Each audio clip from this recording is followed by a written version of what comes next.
Uma boa tarde A ministra todos Rosa e Weber, todas. presidente do STF, senta-se ao centro da bancada em formato da letra U invertida. Declaro aberta, neste dia 7 de junho de 2023, a 16ª sessão ordinária do plenário do Supremo Tribunal Federal, saudando meus queridos colegas, tanto os que se encontram neste plenário. A ministra junto Rosa comigo, Weber tem pele como branca, cabelos os louríssimos, que lisos e estão curtos na altura do conosco de pescoço. forma Usa óculos de armação escura, telepresencial, ministra toga Carmen preta Lúcia, e um lenço ministro Alexandre azul de celeste Moraes, estampado ao ministro redor do Nunes pescoço. Marques.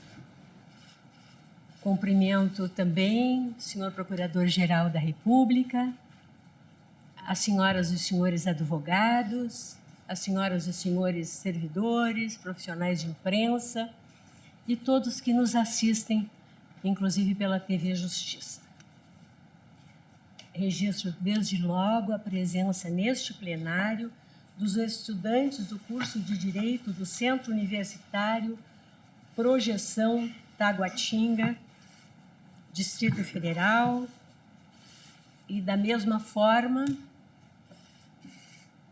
a presença da ministra Sônia Guajajara, ministra de Estado dos Povos Indígenas, da deputada Célia Cabriabá, deputada federal pelo Partido PSOL, de Minas Gerais, e ainda de indígenas das seguintes etnias: Caigangue, Xoclém, Guarani Miebiá, Guarani Kaiowá, Terena, Tupi-Guarani, Krenak, Potiguara, Tapuia, Tabajara, Vários indígenas Tremembé, e estudantes encontram-se Tupiniquim, na plateia.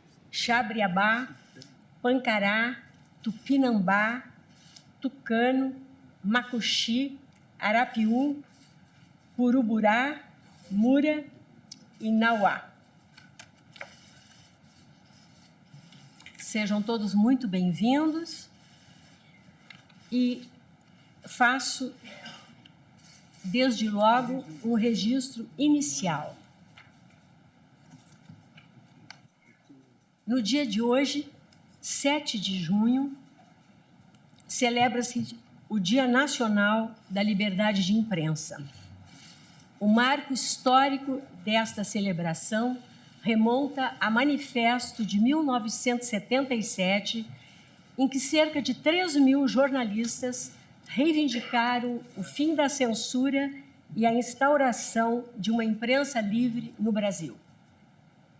Com o advento da nossa Constituição Cidadã de 1988, a proclamar constituída a República Federativa do Brasil em Estado democrático de direito, a liberdade de imprensa foi consagrada com ênfase como direito fundamental, com a garantia da livre expressão da atividade intelectual, artística, científica e de comunicação, e com a vedação de toda e qualquer censura de natureza política, ideológica e artística.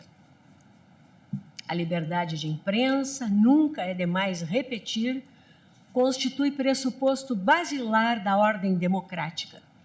E o jornalismo independente, livre e profissional é o maior e o melhor aliado no combate à desinformação, ao discurso de ódio e à intolerância. Como sublinho sempre, sem um poder judiciário independente e sem uma imprensa livre, não há democracia. Na democracia, a formação da opinião pública passa pela pluralidade de canais comunicativos, pela liberdade de expressão, pelo embate e pelo diálogo franco e diário entre pontos de vista diversos, entre diferentes pontos de observação da vida, entre distintas visões de mundo. A liberdade de imprensa, nessa linha, projeção da liberdade da expressão do pensamento, é íncita à democracia, reverenciando os valores transparência e verdade. Não obstante, sempre cabe o alerta, como tantas vezes se enfatiza nos dias que correm, e o ministro Alexandre de Moraes, como presidente do Tribunal Superior Eleitoral, que o diga. A liberdade de expressão não abriga agressões nem manifestações que incitem ódio e violência, inclusive moral. Por isso, neste Dia Nacional da Liberdade de Imprensa, também é imperioso lembrar e rechaçar com vigor os atos de violência cometidos contra os jornalistas brasileiros. Segundo o relatório Violência contra Jornalistas e Liberdade de Imprensa no Brasil, elaborado pela Federação Nacional dos Jornalistas, pela FENAGE, foram registrados 376 casos de agressões contra profissionais de imprensa em 2022. Em 2021, 430 jornalistas sofreram algum tipo de violência. O relatório mostra o aumento de 200% no impedimento ao trabalho jornalístico no Brasil em 2022. As ameaças, hostilizações e intimidações cresceram 133,33% no ano passado. Já as agressões físicas aos jornalistas passaram de 26 em 2021 para 49 em 2022. Os desafios, como se vê, permanecem e nos convocam à defesa intransigente do valor liberdade de imprensa, bem como da integridade daqueles cujo ofício é levar informação para o pleno exercício da cidadania. Neste 7 de junho de 2023, em nome do Supremo Tribunal Federal, cumprimento todos os jornalistas e as jornalistas do Brasil na figura dos setoristas que, com zelo, empenho e competência, fazem a cobertura diária de notícias nesta Suprema Corte. Passo a palavra à senhora secretária para a leitura da ata da sessão anterior. Ata da 17ª Sessão Extraordinária do Plenário do Supremo Tribunal Federal, realizada em 1º de junho de 2023. Presidência da senhora ministra Rosa Weber. Carmen Lilian Presentes Oliveira à de sessão, Souza, senhores ministros assessora-chefe do plenário, Gilmar está em pé à Mendes, direita Carmen da ministra Lúcia, Rosa Dias Weber. Toffoli, Tem Luiz pele clara, Fux, cabelos Roberto castanhos, Barroso, Edson lisos e Fachin, longos Alexandre de abaixo dos Moraes, ombros. Nunes Marques Veste e André toga Mendonça. preta sobre Procurador-Geral da blazer República, amarelo doutor e blusa Antônio preta. Augusto Brandão de Aras, e Vice-Procuradora-Geral da República, doutora Lindora Maria Araújo. Abriu-se a sessão às 14h34, sendo lida e aprovada a ata da sessão anterior. Indago aos eminentes pares se há alguma complementação ou alguma observação quanto à ata.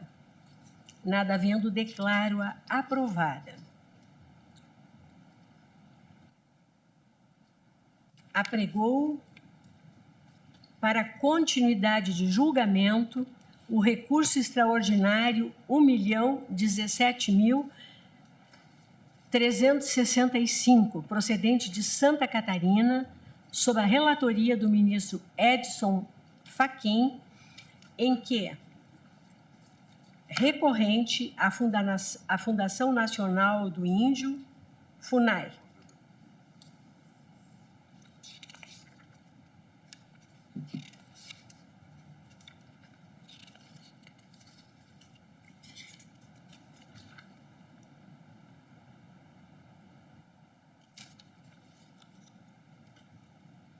julgamento do marco temporal para a de demarcação Santa de terras Catarina, indígenas. nova denominação do Fátima. Ainda recorrida à comunidade indígena Xoclém, terra indígena Ibiramala, Clanhon. A inúmeros amicicúria.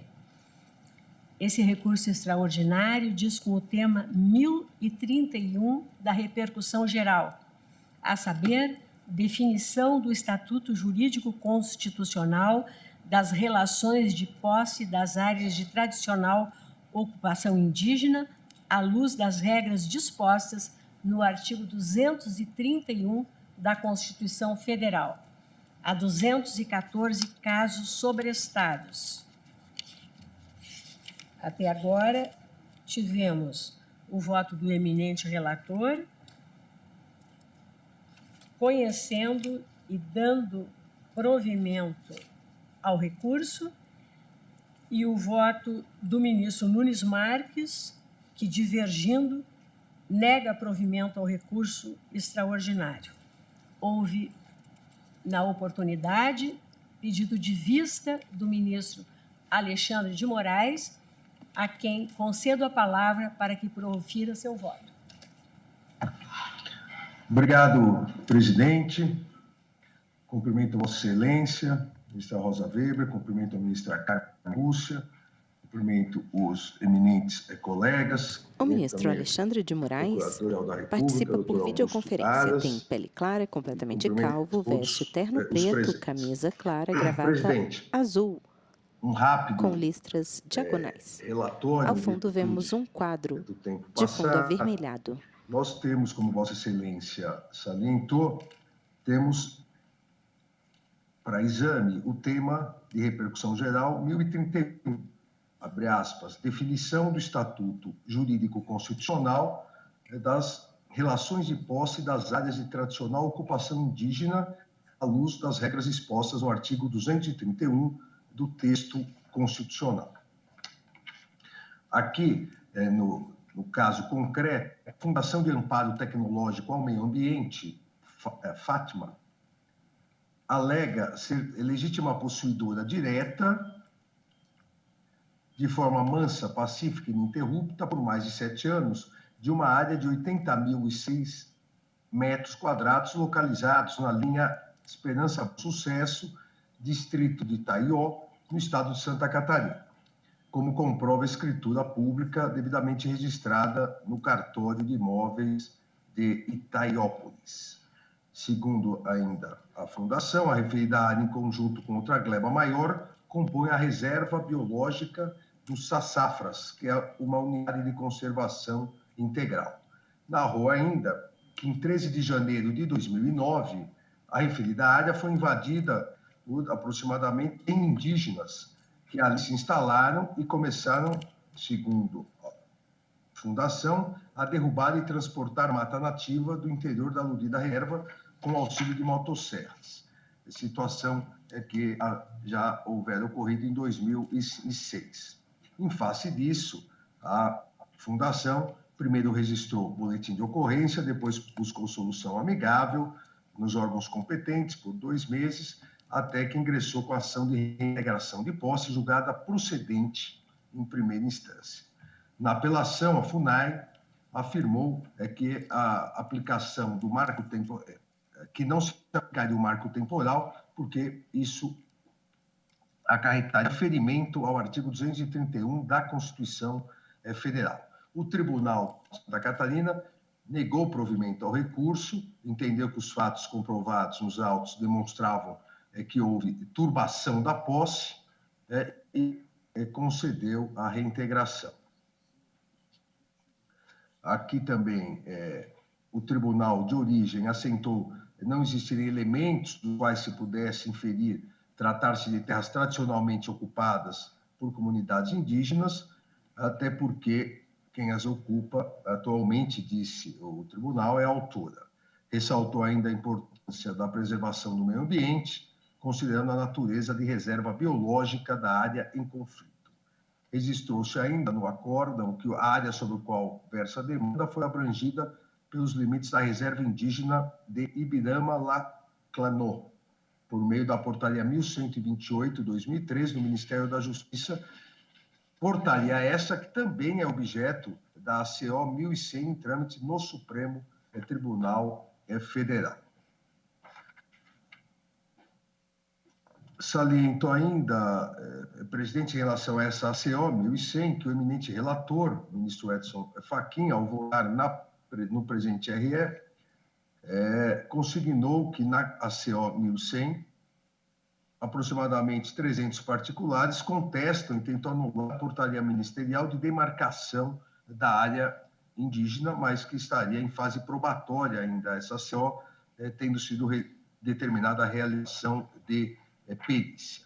Então, esse é o panorama fático do qual partimos para analisar exatamente aqui a objetivação que ocorreu a partir do reconhecimento unânime pelo plenário do Supremo Tribunal Federal de repercussão geral da matéria, para analisar especificamente qual seria a interpretação em relação ao caso do próprio artigo 231, principalmente o parágrafo 1º da Constituição Federal, que diz, abre aspas, são terras tradicionalmente ocupadas pelos índios, diz a Constituição, as por eles habitadas em caráter permanente, as utilizadas para suas atividades produtivas, as imprescindíveis à preservação dos recursos ambientais necessários a seu bem-estar e as necessárias à sua reprodução física e cultural, segundo seus usos, costumes e tradições.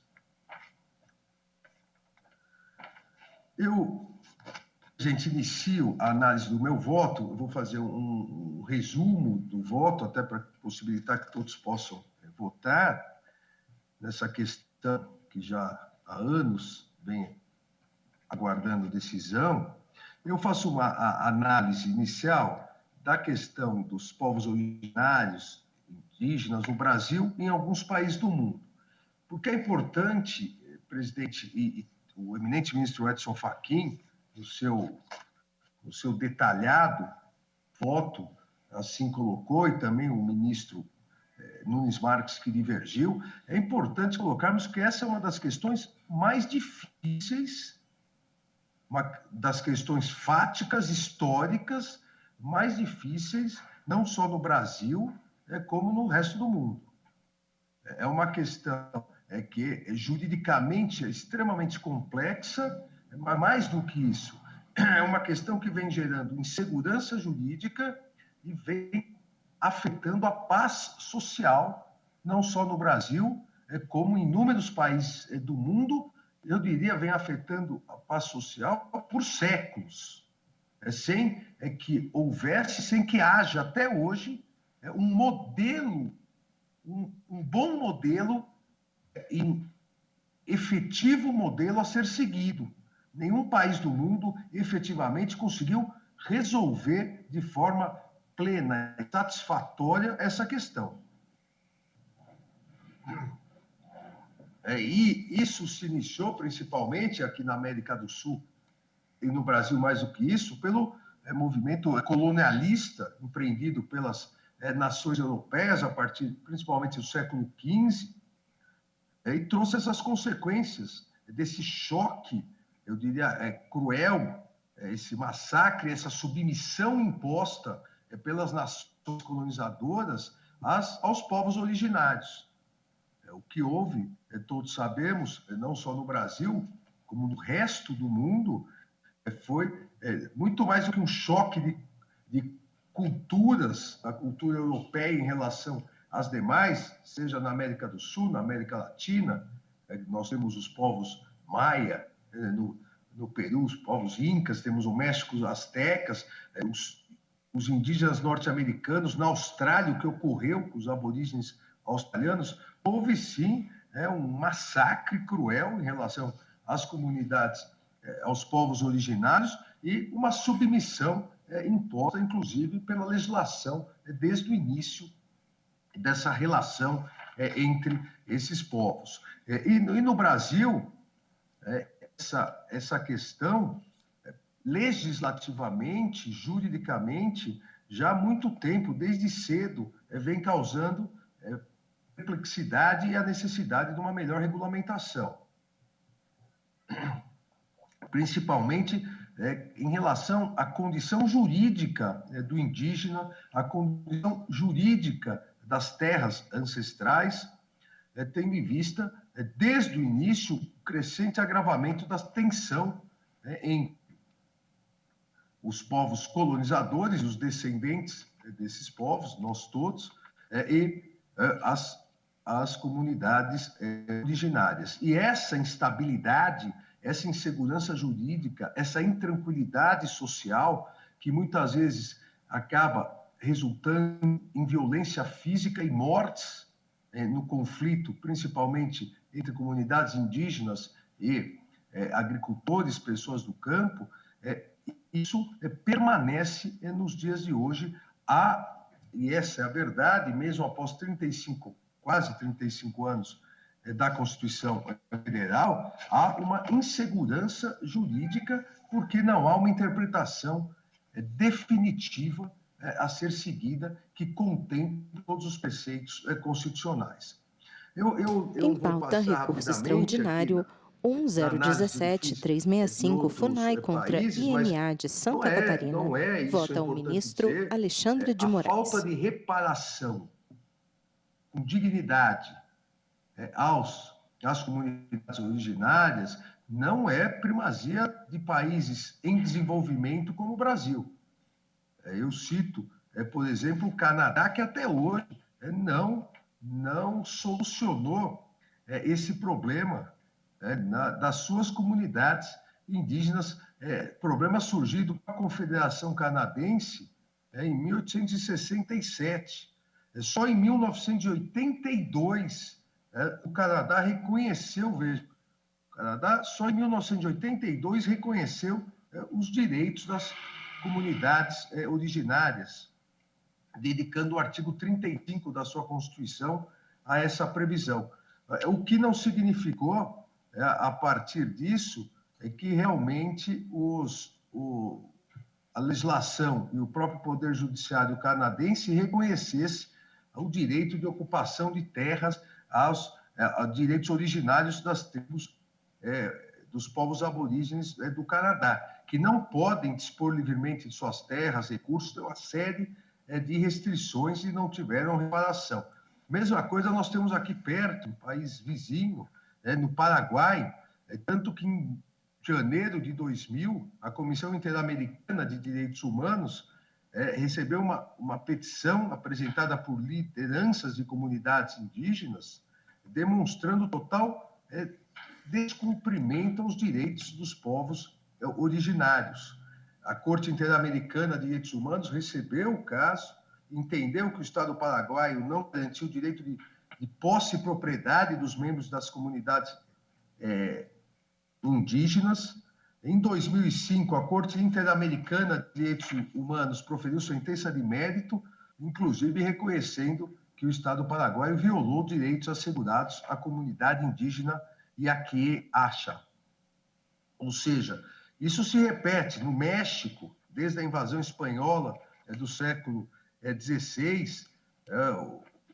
O México hoje encontra grandes problemas, inclusive, principalmente em Chiapas, grupos militares conservadores mantêm ofensivas armadas contra comunidades indígenas. Isso se repete, e eu cito aqui em outros diversos países, Nicarágua, Equador, Indonésia, os próprios Estados Unidos, na Austrália, onde somente após violentíssimos atos contra as comunidades originárias houve regulamentação dos direitos dos povos aborígenes. Só em 1976 o parlamento australiano deu início ao reconhecimento dos direitos territoriais por meio do ato de terra legal dos aborígenes. Vejam, só em 1976 e só a partir de 1990, nova lei reconhecendo direitos territoriais. Vista da plateia no plenário. Repleta de indígenas com pinturas de pele e cocares. Uma invasão colonizadora, extermínio das populações originárias e, consequentemente, houve a apreensão de suas terras.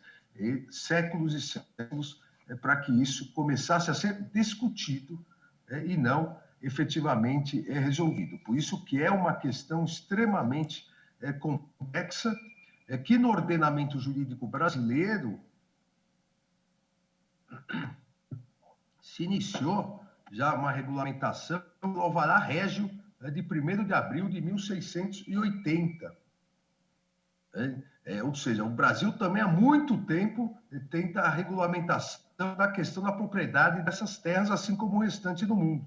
Não há, eu insisto novamente nisso pela complexidade do tema, não há um modelo correto a ser seguido. Porque não há um modelo no mundo de reparação, reconhecimento dos direitos fundamentais às comunidades originárias.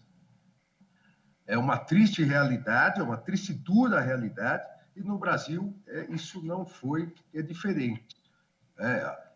Em que pese constitucionalmente, o Brasil, em relação ao Canadá, por exemplo, em relação à Austrália, o Brasil ter reconhecido quase 50 anos antes, na Constituição de 1934, reconhecido direito aos grupos indígenas sobre os imóveis, sobre as terras, os imóveis por eles ocupados. E isso permaneceu na nossa Constituição.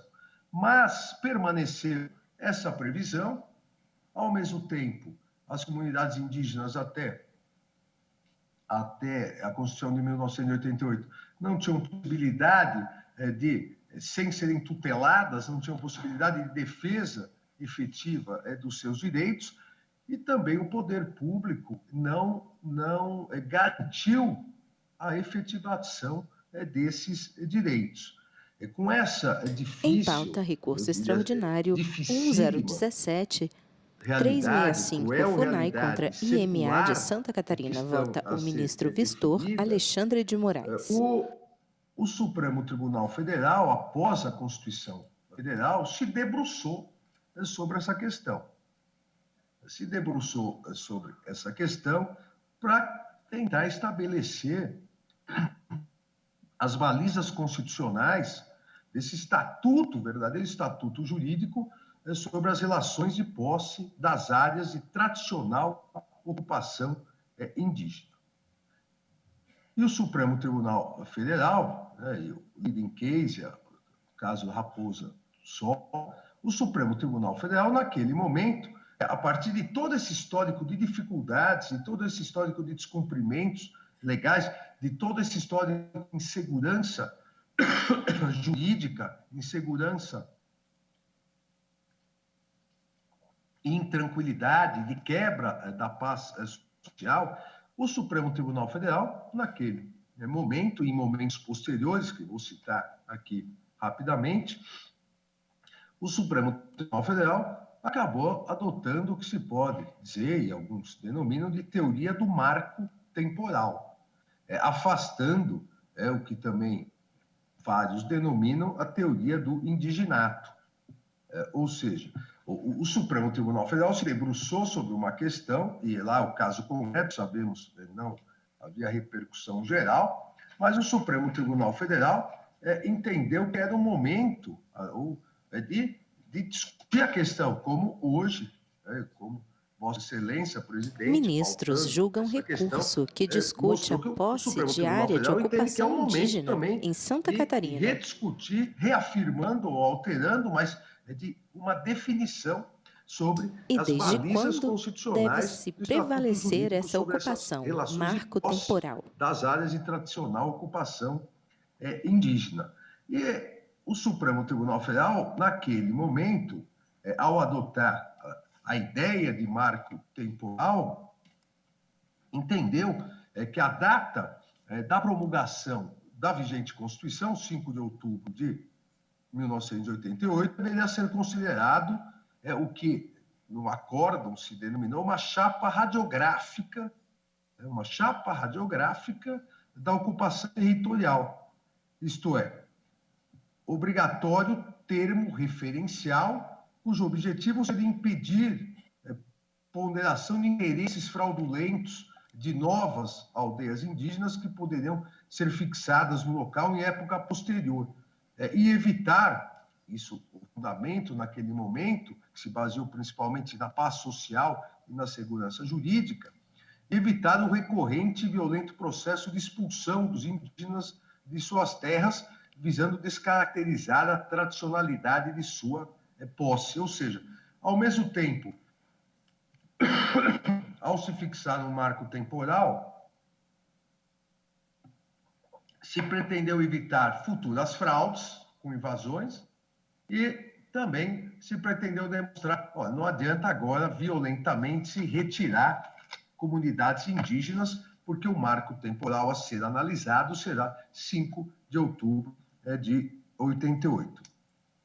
Na realidade, o que se defendeu naquele momento, com a fixação desse marco temporal constitucional, foi, e a ideia naquele momento era fixar um ponto de equilíbrio entre o direito fundamental dos indígenas, das comunidades indígenas, ao usufruto permanente sobre as terras tradicionalmente ocupadas e a garantia também constitucional da propriedade privada daqueles que teriam adquirido de boa fé, regularmente, de acordo com todas as regras jurídicas, teriam adquirido aquelas propriedades. Tudo sob a luz e a finalidade de garantir uma maior segurança jurídica, uma maior estabilidade e, principalmente, garantir a paz social no campo. Se entendeu que essa fixação, essa estipulação dessa chapa radiográfica, desse marco temporal, ao mesmo tempo preservaria a viabilidade da sobrevivência digna e uma reparação às comunidades indígenas, respeitando seus costumes, suas tradições, demonstrando que seriam áreas que, historicamente, a posse foi sobre uma determinada área que respeitaria seus costumes, suas tradições, e, ao mesmo tempo, evitar o desvirtuamento ou tornar tabula rasa o ato jurídico perfeito, o negócio jurídico perfeito, não raras vezes julgada já sob determinada propriedade de alguém que adquiriu com boa fé. Realmente, tanto naquele momento quanto nesse momento em que estamos julgando, é uma ponderação extremamente delicada. Eu vou, na sequência, trazer 2 casos que mostram como é uma ponderação extremamente delicada se estabelecer, ao mesmo tempo, a necessária reparação às terras originárias dos povos indígenas e olhar, por outro lado, de quem, de boa fé, segundo as normas jurídicas, com um atestado do próprio Estado brasileiro, adquiriu uma determinada propriedade. Como solucionar ou tentar minimizar os efeitos deletérios para a segurança pública, para a paz social e para a própria segurança jurídica de uma determinação impositiva para solucionar essa questão. Entendeu naquele momento o Supremo Tribunal Federal que o marco temporal resolveria essa questão. Dessa forma, foi fixado, a partir desse marco temporal, que as áreas não mais ocupadas por comunidades indígenas em 5 de outubro de 88, nascimento da Constituição Federal, ainda que tivessem sido tradicionais locais das comunidades indígenas em passado remoto, não seriam mais passíveis de restituição ao argumento da ocupação antiga ou imemorial. Foi uma opção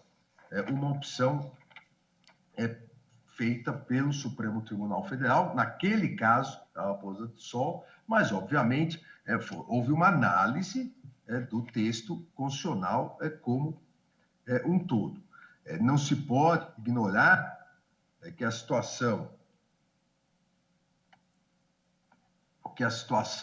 fática das comunidades indígenas que não ocupavam suas terras tradicionais com a promulgação da Constituição de 88, por circunstâncias alheias à sua vontade, não se pode ignorar que isso também acarretaria, como várias vezes acarretou, acarretaria uma grande injustiça. Por isso que na sequência, em outros julgamentos do Supremo Tribunal Federal, o Supremo Tribunal Federal ampliou esse entendimento.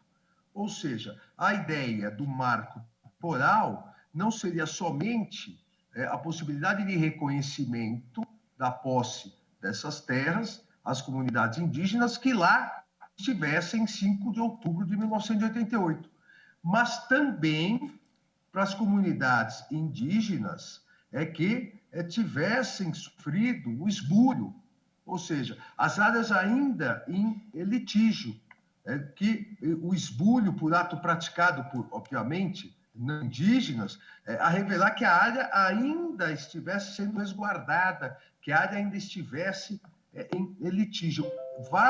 Em várias decisões posteriores, o Supremo Tribunal Federal reconheceu como terras tradicionais e de posse permanente dos indígenas, não só aquelas ocupadas até naquele momento de 5 de outubro de 1988, mas também aquelas que tivessem sido objeto de retirada indígena compulsória, forçada e de resistência contemporânea à promulgação da Constituição.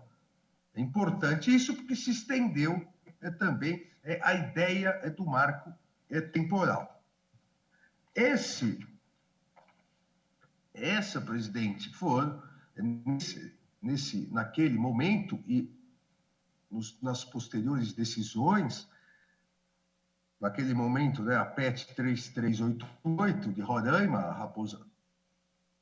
Raposa do Sol, com uma série de salvaguardas institucionais, principalmente a questão do fator temporal, econômico, ecológico, não vou repetir todas as salvaguardas, mas naquele momento foi a opção que levou, em 2017, inclusive, após essa sequência, após a decisão da PET 3388, após várias decisões do Supremo Tribunal Federal estendendo a questão da retirada forçada e ainda da contemporaneidade da litigiosidade da terra no marco temporal em 88, levou, em 2017, a Advocacia Geral da União, no parecer número 1 de 2017, a partir das diretrizes exatamente fixadas pelo Supremo Tribunal Federal, a adotar um marco temporal constitucional para fins de demarcação de terras indígenas,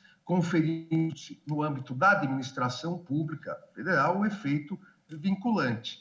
Eu transcrevo uma passagem aqui do parecer, que também não vou cansá-los, mas transcrevo uma passagem do parecer que cita exatamente essa sequência de decisões do Supremo a partir da Raposa do Sol, da fixação do marco temporal e, a partir disso, a questão do esbulho, cita vários recursos de mandato de segurança, agravos regimentais, para demonstrar que já teria ocorrido, num determinado momento, pelo Supremo Tribunal Federal, uma definição, uma pacificação pela teoria do marco temporal, ou seja, entendendo a Advocacia Geral da União, nessa sequência de julgados que o Supremo Tribunal Federal já teria pacificado a questão, editou o parecer número 1 de 2017, depois assinado, referendado pelo presidente da República e, consequentemente, com efeitos vinculantes a toda a administração pública, nos exatos termos do que decidido pelo Supremo Tribunal Federal.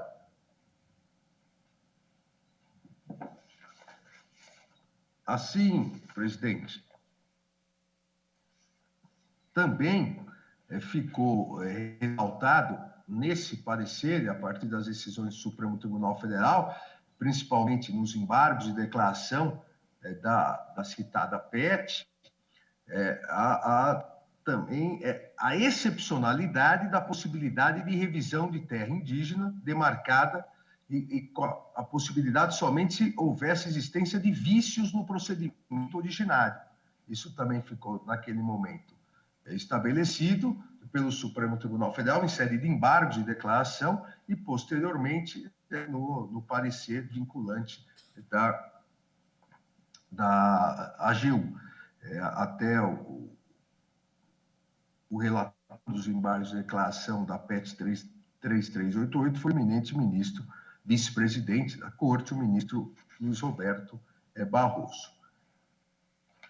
Esse entendimento, exatamente nesse sentido, e obviamente se errado estiver, peço que me corrija, mas esse entendimento foi o reafirmado pelo eminente ministro Nunes Marques ao divergir do relator, do ministro Edson Fachin. O ministro Nunes Marques entendeu pela necessidade da manutenção da jurisprudência do Supremo Tribunal Federal. O eminente ministro Nunes Marques cita até em seu voto o artigo 926 do Código de Processo Civil, a necessidade dessa uniformização de jurisprudência. Ainda o eminente ministro Nunes Marques conclui que a revisão, abre aspas, a revisão da jurisprudência representaria grave risco à segurança jurídica e retorno a uma situação de conflito fundiário. Ainda na divergência inaugurada, posicionou-se o eminente ministro que pela vedação, posicionou-se pela vedação ao redimensionamento de áreas já devidamente demarcadas, ou seja, que seria vedado a União ampliá-las, que após, diz o eminente ministro Nunes Marques, que após o julgamento após o julgamento da PET 3388, a jurisprudência do Supremo consolidou-se no sentido de ser proibido redimensionar terra indígena demarcada, salvo em caso de ilegalidade do ato de demarcação e, ainda assim, desde que respeitado o prazo decadencial, fecha aspas. Então, ao que posso depreender da posição do eminente ministro Nunes Marques, que abriu, repito, divergência em relação ao eminente relator, mantém-se o status quo, mantém-se a jurisprudência que, eu diria, foi consolidada na PET 3388 e depois foi reafirmada com aquela extensão, no caso de esbulho, em outros julgados do Supremo Tribunal Federal.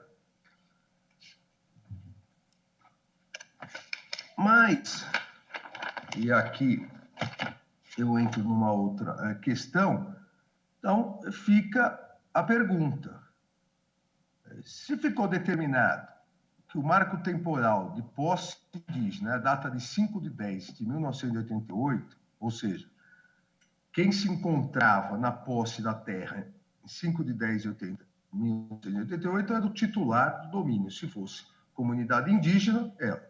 Se não fosse, não seria ela. Salvo o caso já detalhado da questão do esbulho. Pergunto eu, essa manutenção da jurisprudência do Supremo Tribunal Federal, a partir da decisão lá de trás que seguiu, impediria o poder público de demarcar novas terras para comunidades indígenas. Em pauta, ministros julgam recurso que discute a posse de área de ocupação indígena em Santa Catarina e desde quando deve prevalecer essa ocupação. Marco temporal. Tivéssemos uma realidade que, em determinado momento histórico, aquela comunidade indígena foi retirada à força da sua terra, não conseguiu voltar, mas, por ausência até de capacidade civil para litigar em juízo, não tivesse uma contemporaneidade com o marco temporal dessa litigiosidade.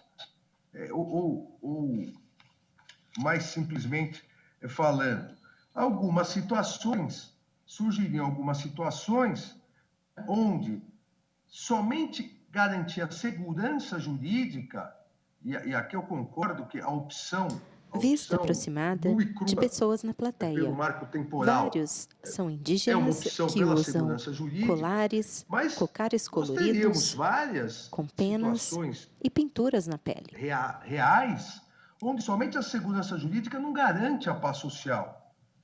Não haveria um equilíbrio com o mínimo de razoabilidade entre o que se pretende com a adoção do marco temporal, o ato jurídico perfeito, o reconhecimento, o negócio jurídico perfeito, a julgada, não raras vezes, o direito de propriedade, mas, de outro lado, nós estaríamos ignorando totalmente direitos fundamentais das comunidades indígenas proclamados pela Constituição.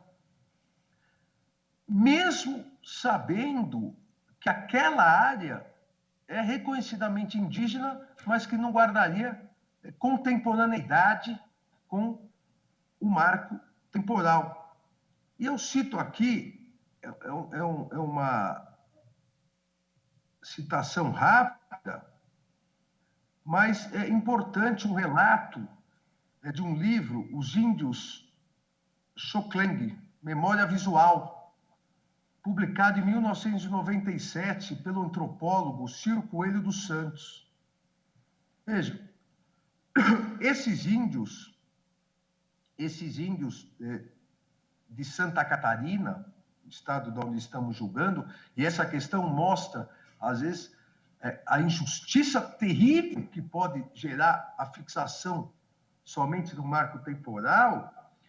Esses índios viviam em Santa Catarina e entraram em conflito no interior de Santa Catarina. Eles viviam até os anos 30, até que os bugreiros exterminaram quase todos esses indígenas a mando de autoridades locais. Há relatos de que 244 indígenas foram covardemente assassinados nesse ano. Inclusive, crianças foram jogadas para cima e espetadas com punhais e mortas crianças indígenas. Os sobreviventes, veja, nós estamos falando de 1930, os sobreviventes dessa comunidade indígena, os índios Xoclengue, os sobreviventes, eles fugiram do local, se evadiram e foram procurar outras áreas. É porque, se tentassem voltar, os poucos que sobreviveram seriam mortos.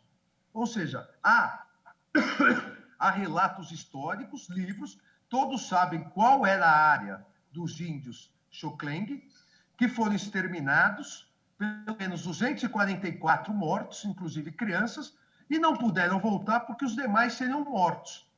Olha, óbvio que 5 de outubro de 88 eles não estavam lá, porque se estivessem de 1930 a 1988, não teriam sobrado nenhum. Será que é possível não reconhecer essa comunidade? Será que é possível ignorar totalmente essa comunidade indígena por não existir contemporaneidade entre o marco temporal e o esbulho? Ah, mas o esbulho foi em 1930. Eles poderiam ter voltado e invadido de novo. Não, 244 foram mortos, crianças foram mortas com punhais, não tinham a mínima condição de permanecer lá. Voltaram muito depois, quando a paz social estava mais garantida. Será que seria possível ignorar essa realidade sem estarmos ferindo o que a Constituição quis? Que efetivamente a proteção dos direitos fundamentais das comunidades indígenas? Me parece, presidente, me parece que não. E aí vem o que proposto pelo eminente relator, pelo eminente ministro Edson Fachin. E, novamente, cumprimento pelo voto.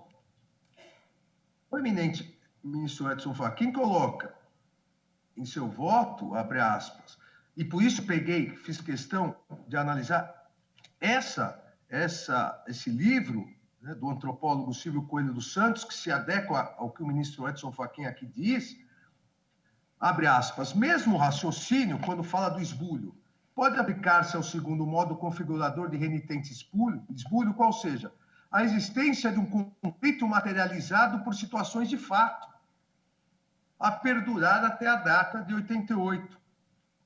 Mas destaca, Sua Excelência, que esta Corte já decidiu que o abandono involuntário das terras tradicionais perpetradas por meios violentos não se presta a configurar a tradicionalidade da ocupação. Repito aqui o que trouxe o eminente ministro Edson Fachin. Decidiu que o abandono involuntário, esta Corte já decidiu que o abandono involuntário das terras tradicionais perpetradas por meios violentos não se presta a configurar a tradicionalidade da ocupação. E Sua Excelência ainda coloca, abre aspas, é preciso que esse abandono, aqui Sua Excelência analisando quando que o abandono caracterizaria realmente a impossibilidade de reconhecimento das terras tradicionais. E Sua Excelência, o ministro Fachin. É preciso que esse abandono se revista de um caráter eminentemente voluntário por parte da comunidade, sem configuração de qualquer forma de esbulho das terras por parte de terceiros, e sem a exigência de um conflito físico ou de uma demanda possessória ajuizada e em trâmite à data de 5 de outubro de 1988, fecha aspas. Exatamente o caso dos índios Xoclengue, em 1930, em Santa Catarina.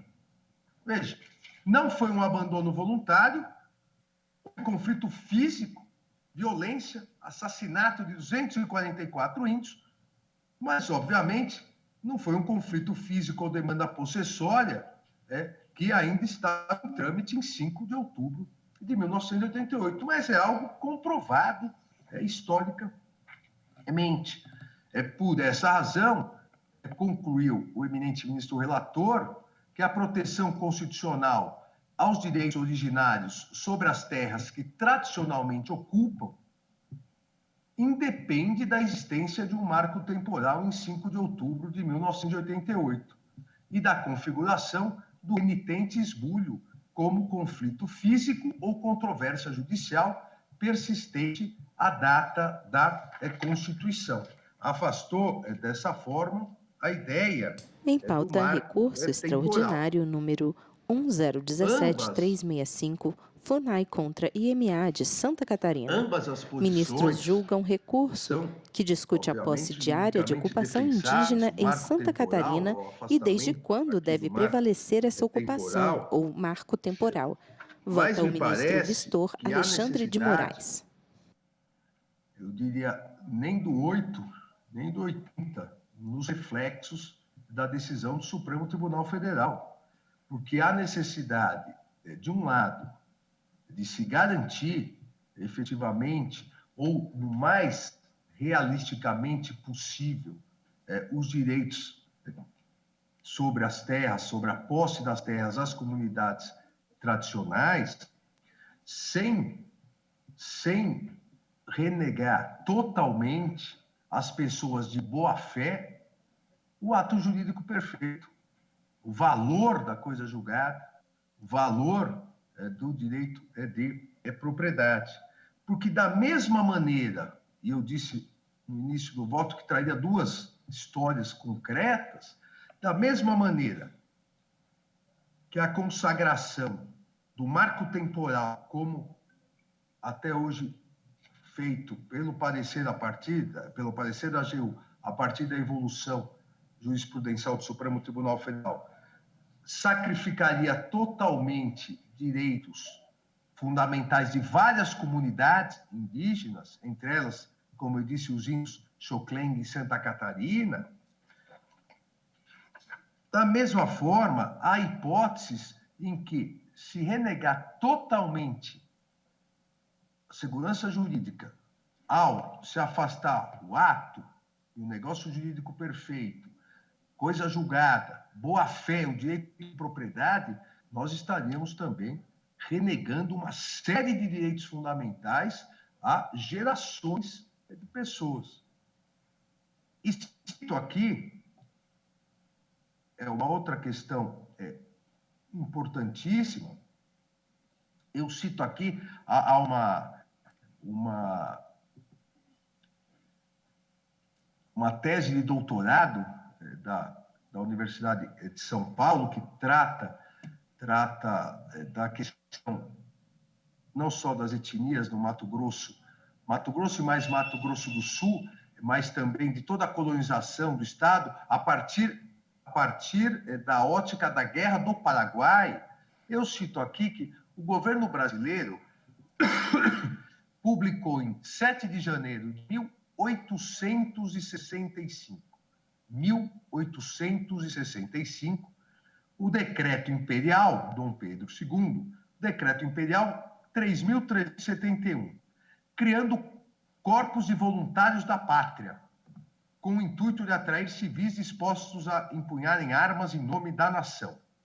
Em contrapartida, o governo assegurava vantagens como prêmio de R$300 mil, lotes de terra com 22 mil braças em colônias militares, preferências em empregos públicos, etc., etc. O que tivemos a partir disso na Guerra do Paraguai? Vários brasileiros que lutaram receberam do imperador títulos de terra. Estamos falando, como eu acabei de citar, 1865. Mais de 160 anos atrás. Essa pessoa recebeu o seu título de terra, fez tudo certinho. Passou para o seu filho, que vendeu para um terceiro, que passou para o filho, passou para o neto, que vendeu para outra pessoa. Durante esse tempo todo, essas famílias, elas, de boa fé, porque quando recebeu do imperador, jamais poderia pensar que haveria algo de errado. Quando foi registrando, jamais poderia pensar que ele que adquiriu 130 anos depois, que teria algum problema. De repente, se vê na situação do reconhecimento da sua terra como de uma comunidade indígena. E se vê indenizado só por benfeitorias. Não há nada, com todo o respeito às posições em contrário, não há nada mais injusto. Não há nada que fira mais a segurança jurídica, a paz social, o ato jurídico perfeito, do que alguém que depois de 130, 140 anos, com toda a cadeia de domínio absolutamente ilícita por todas as constituições e legislações, ele perder sua propriedade, não que seja ilícito, porque é constitucional, ele perder porque foi reconhecido que é terra indígena. Não há problema em relação a isso. Agora, perder e não ser indenizado por isso, ser indenizado somente por benfeitorias, sendo que ele, de boa fé, adquiriu a propriedade, a terra, investiu seu trabalho, sua vida, sua família, indenizado somente pelas benfeitorias. Olha, aqui estaria havendo um enriquecimento ilícito do poder público. Aqui não é culpa das comunidades indígenas, que têm o seu direito à posse da terra, mas não é culpa do agricultor, do colono, que tem direito à sua indenização integral, porque ele de boa fé estava. Que é culpa do poder público, que regulamentou hora de um jeito, hora do outro, e na hora de indenizar não quer pagar. Quer pagar só o mínimo. Veja, se nós permanecermos com isso, nós jamais conseguiremos garantir paz no campo. Jamais conseguiremos garantir a paz social. Porque, da mesma forma que as comunidades dos povos originários, que as comunidades indígenas têm total direito de indignação de não terem suas terras demarcadas, aqueles agricultores, aqueles proprietários, aqueles colonos de boa fé que adquiriram, pagaram, trabalharam na sua terra, também têm o direito de se indignarem por perderem agora a sua propriedade e terem uma indenização ridícula, irrisória, que não permite que eles possam recomeçar sua vida em outros locais. Nós não atingiremos a paz social. É absolutamente impossível um país seguir em frente com um nível de injustiça. Nós vamos mudar de uma injustiça para outra injustiça, quando o grande culpado é o poder público que não regulamentou corretamente isso. Dessa forma, eu proponho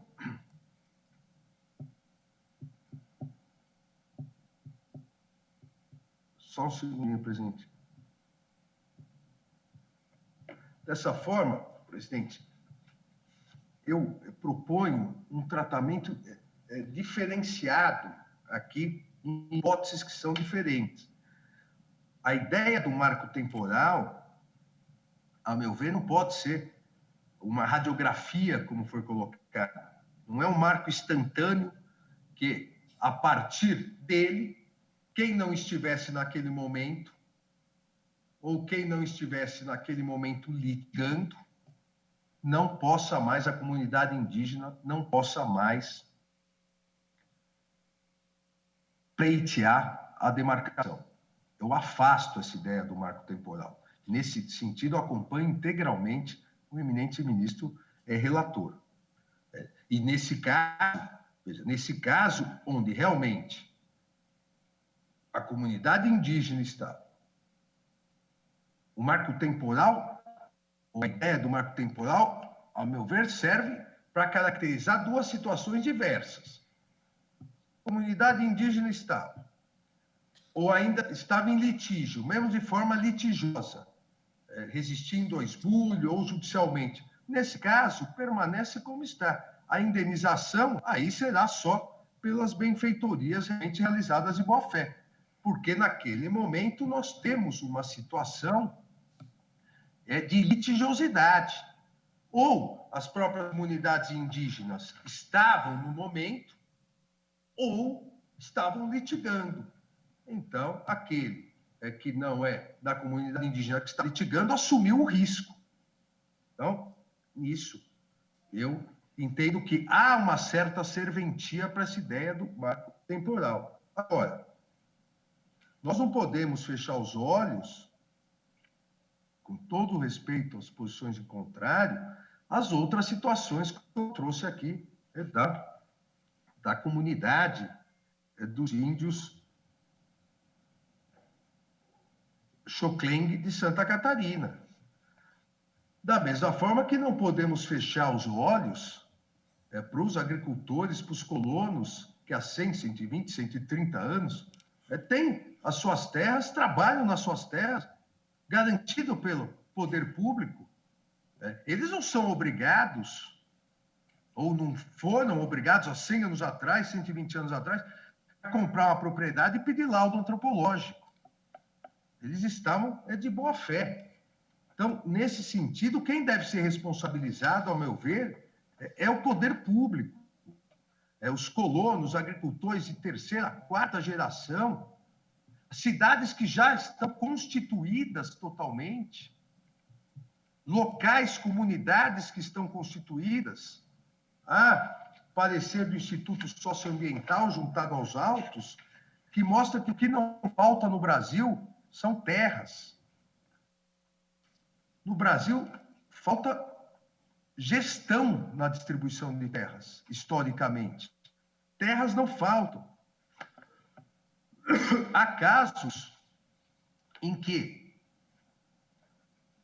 mesmo constatado que é terra ancestral, mesmo constatado que é terra originária de comunidades indígenas, não é de interesse público, não é de interesse nacional, não é de interesse da paz social, simplesmente destruir toda aquela comunidade.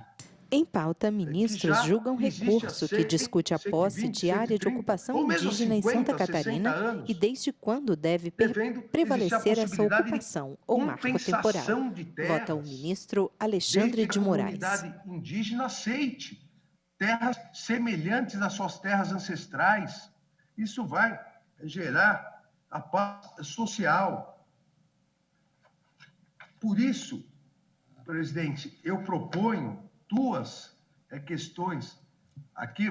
Primeiro, a divisão, e depois eu pedi para distribuir a tese, não sei se já distribuíram.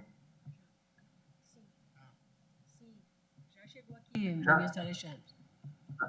Então, eu proponho, depois eu lerei a tese, mas eu proponho a seguinte ideia para compatibilizar os direitos fundamentais das comunidades indígenas, que não pode esse direito, ou esses direitos não podem ser limitados por uma régua, que seria o marco temporal, mas para compatibilizar com os direitos de todos aqueles que, de boa fé, adquiriram propriedades.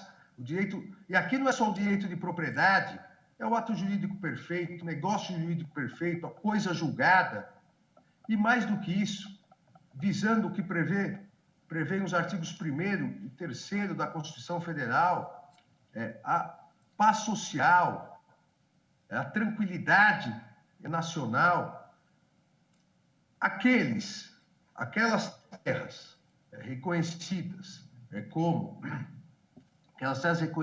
das comunidades originárias das comunidades indígenas, que as comunidades indígenas estavam em 5 de outubro, ou estavam litigando, ou estavam resistindo ao esbulho. Olha, nesse caso, a posse deve ser reconhecida, deve ser demarcada, e a indenização, como hoje se faz, é pelas benfeitorias. Agora, nos demais casos, mesmo reconhecido fora desse marco temporal, quando efetivamente reconhecida que a terra é uma terra tradicional indígena, a indenização deve ser completa. A indenização, aquele que de boa fé na cadeia dominial adquiriu, deve ser completa. A terra nua e todas as benfeitorias, porque não tinha como saber, 100, 130, 160 anos depois, a culpa, a omissão, o lapso foi do poder público, e o poder público deve marcar com isso para garantir a paz social. E ainda admito a possibilidade de, em sendo realisticamente impossível readquirir essa terra, porque já é uma cidade, há locais que já temos cidades. Há a possibilidade, e como eu disse, o Instituto Socioambiental demonstra que não é terra que falta no Brasil, de compensação de áreas, desde que a comunidade indígena aceite a determinada área por guardar semelhanças com o seu modo de vida, guardar semelhanças com a sua tradição. Dessa forma, presidente, em relação, eu vou inverter, aqui em relação à tese, eu inicio com a tese, depois vou para o caso concreto, eu parto até para facilitar, eu parto da tese do eminente ministro relator, e só do que sou contrário a ele que eu divirjo. Então, item 1, que também aqui o eminente relator. A demarcação consiste em procedimento declaratório do direito originário territorial à posse das terras ocupadas tradicionalmente por comunidade indígena. Item 2, que também é do eminente ministro relator. A posse tradicional indígena é distinta da posse civil, consistindo na ocupação das terras habitadas em caráter permanente pelos índios, das utilizadas para suas atividades produtivas, das imprescindíveis à preservação dos recursos ambientais necessários ao seu bem-estar e das necessárias à sua reprodução física e cultural, segundo seus usos, costumes e tradições, nos termos do parágrafo 1º do artigo 231 do texto constitucional. Item 3. A proteção constitucional aos direitos originários sobre as terras que tradicionalmente ocupam independe da existência de um marco temporal em 5 de outubro de 1988, ou da configuração do renitente esbulho como conflito físico ou controvérsia judicial persistente à data da promulgação da Constituição. Eu afasto o marco temporal. O item 3 corresponde à ideia do eminente relator, mas a redação é um pouco diversa, eu junto 2 itens do eminente relator. Item 4, aqui uma divergência em relação ao eminente ministro relator. Inexistindo a presença do marco temporal, Constituição Federal de 88, ou de renitente esbulho, como conflito físico ou controvérsia judicial persistente à data da promulgação da Constituição, são válidos e eficazes, produzindo todos os seus efeitos, os atos e negócios jurídicos perfeitos, e a coisa julgada que tem a ver por objeto a posse, o domínio ou a ocupação de boa-fé das terras de ocupação tradicional indígena, ou a exploração das riquezas do solo, rios e lagos nela existentes. Assistindo ao particular, direito à indenização prévia em pauta, ministros julgam recurso que discute a posse de área de ocupação indígena em Santa Catarina e desde quando deve prevalecer essa ocupação ou marco temporal. Tanto em relação Voto à ministro terra-lua, Alexandre de quanto Moraes. às benfeitorias necessárias e úteis realizadas. Aqui a ideia é que, defendida a questão da inexistência do marco temporal, permanece o total direito à demarcação e à posse das comunidades indígenas, mas o proprietário de boa-fé tem direito à indenização integral. Item 5, que também é uma inclusão minha na tese. Na hipótese prevista no item anterior, sendo contrário ao interesse público, a desconstituição da situação consolidada e buscando a paz social, a União poderá realizar a compensação às comunidades indígenas, concedendo-lhes terras equivalentes às tradicionalmente ocupadas, desde que haja expressa concordância. Sabemos nós, na prática, que há inúmeras ações que acabam não sendo decididas porque são terras que já há cidades nas terras e acaba havendo um líquido. Com isso, será possível a compensação de terras. Repito, a União poderá realizar a compensação às comunidades indígenas, concedendo-lhes terras equivalentes às tradicionalmente ocupadas, desde que haja expressa concordância. Obviamente, deve haver concordância da comunidade indígena. Até porque o que se busca aqui, e o que acho que devemos buscar na solução dessa questão, é a paz social no campo, a paz social nas terras brasileiras. Item 6. Aqui também já consta no eminente relator. O laudo antropológico realizado nos termos do decreto 1776/96 é elemento fundamental para a demonstração da tradicionalidade da ocupação da comunidade indígena determinada, de acordo com seus usos, costumes e tradições. Item 7 também é texto do eminente relator, com número diferente item, mas é o texto. O redimensionamento da terra indígena não é vedado em caso de descumprimento dos elementos contidos no artigo 231 da Constituição da República, por meio de procedimento demarcatório nos termos das normas de regência. Item 8, igualmente, texto do relator, as terras de ocupação tradicional indígena são de posse permanente da comunidade, cabendo aos indígenas o usufruto exclusivo das riquezas do solo, dos rios e lagos nela existentes. Item 9. As terras de ocupação tradicional indígena, na qualidade de terras públicas, são inalienáveis, indisponíveis e os direitos sobre elas imprescritíveis. Também do eminente relator. E item 10. A compatibilidade entre a ocupação tradicional das terras indígenas e a compatibilidade entre a ocupação tradicional das terras indígenas e a tutela constitucional ao meio ambiente. Então, essa é a tese apresentada, e nos termos dessa tese que apresento, presidente, nos termos dessa tese, eu acompanho o eminente relator, só que nos termos da tese, principalmente a análise da possibilidade de indenização, acompanho o relator dando provimento ao recurso para devolver à instância ordinária para que analise o caso novamente com base no que fixarmos na tese. É o voto, presidente.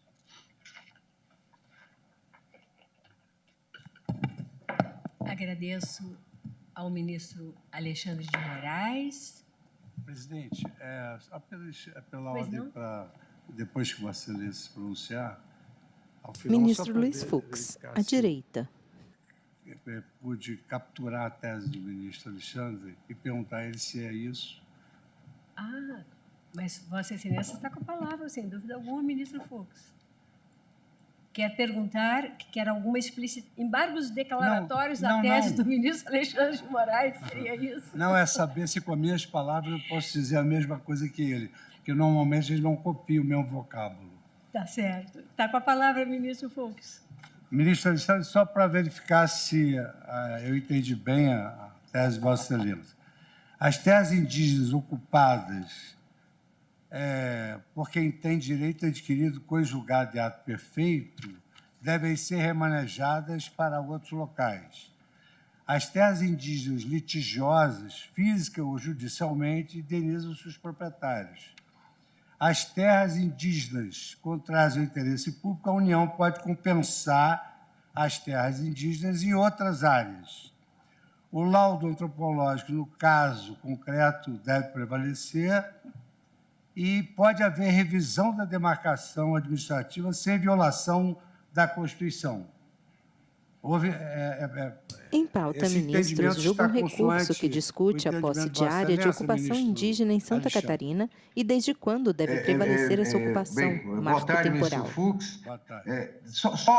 No início, pelo que eu entendi de Vossa Excelência, eu faço uma divisão. A divisão é o seguinte: se a comunidade indígena já estava na terra 5 de outubro, ou litigando pela terra, só cabe indenização por benfeitorias. Isso. Agora, se já o ato jurídico perfeito, já a decisão judicial, ou seja, as terras anteriores, já que eu afasto o marco civil, ou afasto o marco temporal, nesse caso, indenização completa, exatamente. Entendi. Obrigado, presidente. Agradeço ao ministro Fux, agradeço ao ministro Alexandre de Moraes e colho o voto do ministro André Mendonça. Senhora presidente, minha saudação a Vossa Excelência, eminentes pares, senhor Procurador-Geral da República. O ministro André Mendonça senta-se à ponta da bancada à esquerda. Saúdo e parabenizo pelo brilhante voto.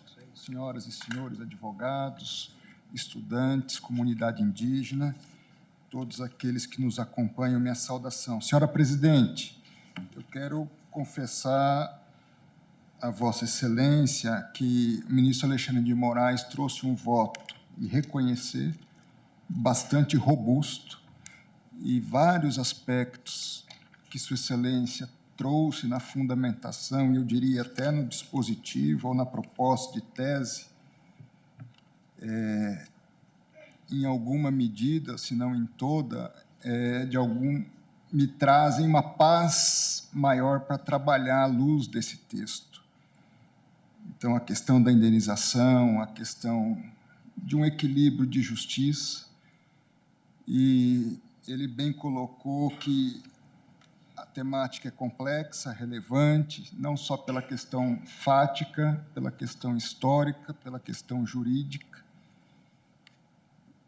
pela questão dos valores que estão em jogo, tanto das comunidades indígenas e tradicionais, como também em relação a pessoas que vieram para o país, aqui nasceram ou vieram de fora e acabaram confiando também em atos públicos de ocupação de território, me fazem, ainda que não antecipe uma aderência em si à tese trazida e ao voto do ministro Alexandre, mas a necessidade de maior reflexão sobre a matéria, razão pela qual eu peço vista, ao mesmo tempo, desde já me comprometendo com Vossa Excelência, de voltarmos a essa temática num prazo comum e que nós estabeleçamos, não apenas sob a presidência de Vossa Excelência, mas também a tempo para uma reflexão, quiçá não apenas minha, mas de todo o colegiado, à luz de uma terceira vertente, vamos dizer assim, que se apresenta a todos nós. Agradeço, senhora presidente. Obrigada, ministro André Mendonça, que pede vista dos autos. Pois não, ministro Luiz Roberto Barroso. Presidente, em consideração ao eminente colega ministro André Mendonça, que pediu vista, eu vou aguardar, mas gostaria de fazer... O ministro Luiz Roberto Barroso senta-se à esquerda na bancada. Pontuando o que considero muito importante, ele tem pele clara, cabelos lisos, grisalhos, usa toga preta sobre terno azul marinho, camisa azul clara, gravata vermelha. Desmistificando, a meu ver, com acerto, ambos, a ideia de que haveria um marco temporal assinalado pela presença física em 5 de outubro de 1988 e reconhecendo que a tradicionalidade e a persistência da reivindicação em relação à área, mesmo que desapossados, também constitui fundamento de direito para as comunidades indígenas. Considero que esse é um ponto muito importante, porque supera a ideia de que houvesse um marco temporal definitivo que exigisse presença física, mesmo para quem tivesse sido, por violência ou por ameaça, desapossado da área. E acho que esse é um aspecto que eu gostaria já logo de enfatizar, porque corresponde à minha própria convicção já manifestada aqui. E um outro ponto que também me parece de concordância e que merece ser destacado é, quando não a superação, pelo menos a redefinição do conceito de esbulho renitente. Evidentemente, não se pode nem se deve exigir das comunidades tradicionais que atuem da mesma forma que a cultura dominante, ajuizando ações judiciais, fazendo notificações judiciais ou tomando providências que não são compatíveis com as culturas tradicionais. Portanto, ainda que se queira preservar essa ideia de esbulho renitente, ela tem que ser reconceituada para uma permanente manifestação de inaceitação daquele desapossamento injusto.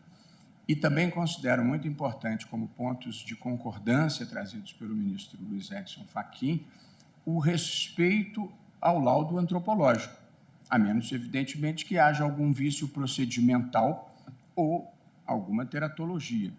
Mas o judiciário deve se limitar às suas capacidades institucionais e respeitar a valoração técnica dos profissionais que têm um maior conhecimento dessa matéria. De modo que eu queria enfatizar esses pontos de concordância que me parecem muito importantes e apenas fazer um breve comentário. Este caso que veio a julgamento da repercussão geral em recurso extraordinário, diferentemente do caso da ação civil originária, não lida propriamente, tanto quanto eu pude entender do que li, com os direitos eventuais de agricultores ou poceiros de boa-fé. Nós aqui estamos falando de uma fundação de amparo tecnológico e de uma reserva ambiental. De modo que as preocupações que o ministro Alexandre demonstrou e com as quais eu compartilho, que é como lidar com os direitos ou os interesses das pessoas de boa-fé que, em certos casos, adquiriram do próprio poder público aquela área. Quer dizer, como lidar com essas situações é um tema efetivamente delicado e que acho que nós temos que aprofundar esse debate para saber como respeitar direitos de uns sem violar direitos de outros.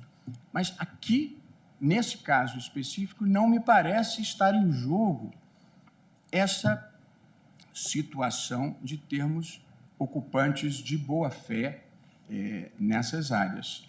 Portanto, faço essas observações para a Corte, para nós todos que vamos ter mais tempo para elaborar os nossos posicionamentos, que essas preocupações talvez se manifestem num locus mais próprio na discussão da ação civil originária, talvez menos do que na repercussão geral, ou que talvez facilitasse a produção de uma tese consensual aqui, porque esses pontos que eu destaquei, me parece haver consenso entre a minha própria posição, a do ministro Fachin e a do ministro Alexandre de Moraes, que são as questões centrais. Mas nós não somos indiferentes às pessoas, sobretudo os pequenos proprietários e os pequenos agricultores, que lá se estabeleceram de boa-fé. Mas acho que esse não é o litígio nesse caso específico. Faço esses comentários, presidente, para todos nós continuarmos a pensar nessa que talvez seja uma das questões de direitos fundamentais mais importantes que essa Corte está apreciando. Muito obrigado. Agradeço a Vossa Excelência, ministro Luiz Roberto Barroso. A palavra está à disposição. Senhora Presidente, se Vossa Excelência permitir, pois não. Nada obstante Ministro pedido de vista, Edson Fachin, sentado à direita na bancada. Debate essa matéria novamente, mas na condição de relator desse recurso ordinário, já tive a oportunidade de, com o exaurimento que me pareceu possível, exarar a compreensão que tive sobre este tema. E, portanto, ouvi com muita atenção o voto do eminente ministro Alexandre de Moraes, na parte da concordância e na parte da divergência, em relação ao voto que proferi. Creio que todos vamos meditar sobre isso. Nada obstante, entenda que nos pontos divergentes há uma dissonância substancial da posição que defendi no meu voto. Sem embargo, desta substancial dissonância, especialmente no que Sua Excelência denominou de itens 4 e 5, Ministros julgam recurso que discute a posse de área de ocupação indígena em Santa Catarina e desde quando deve prevalecer essa ocupação ou marco temporal. Barroso, que evidencia os pontos de concordância e também a preocupação com pessoas de, pelo menos, presumida boa-fé ou de efetiva boa-fé em casos como o presente, em que houve titulação pelo próprio poder público estadual.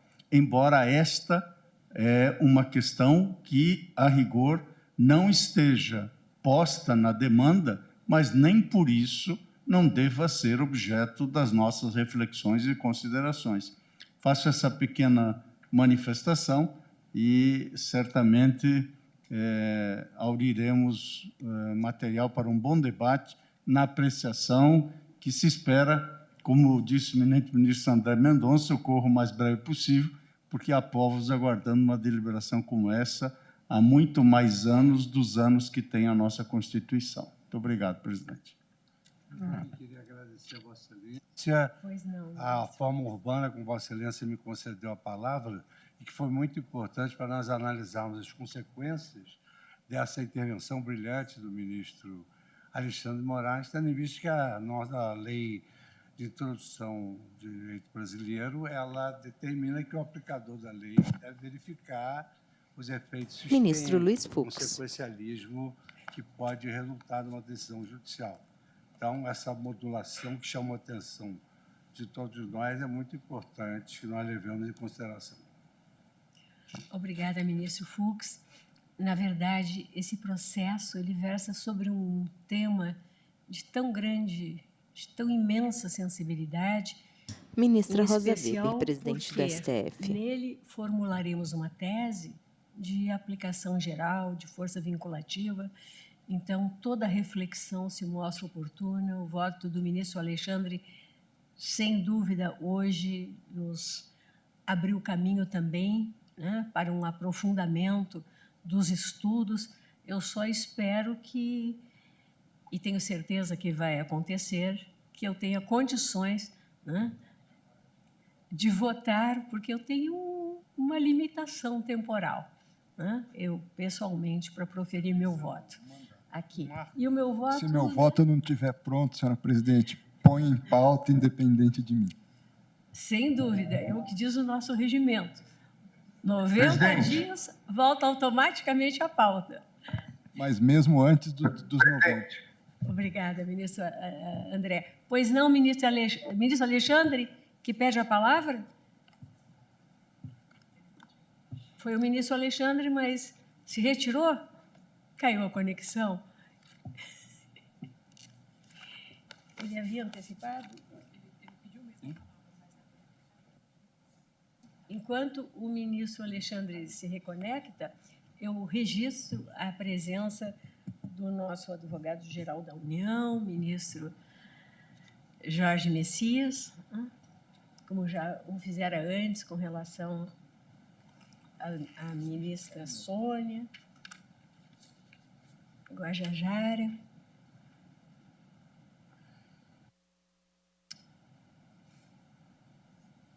Será que há condições?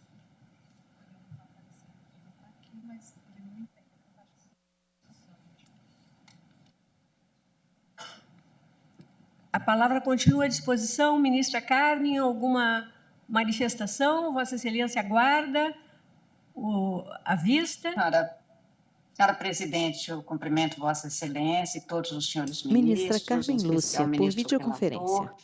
Eu, em respeito, portanto, ao voto e considerando principalmente o compromisso que o ministro André, de forma tão gentil, acaba de fazer, no sentido de apressar o retorno exatamente para que todos tenhamos condições de votar num tema de tanta sensibilidade, aguardarei sim, senhora presidente. Mais uma vez, muito obrigada pela palavra.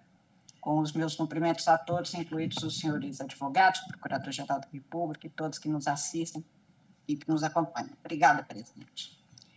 Agradeço à ministra Carmen Lúcia, e como o ministro Alexandre não encontrou o caminho do retorno, né, a conexão não se estabeleceu, eu vou fazer a suspensão da nossa sessão, mas eu aviso, porque nós temos vários processos pautados, que vou apregoar, após o intervalo, a ACO 1100. Está suspensa a sessão.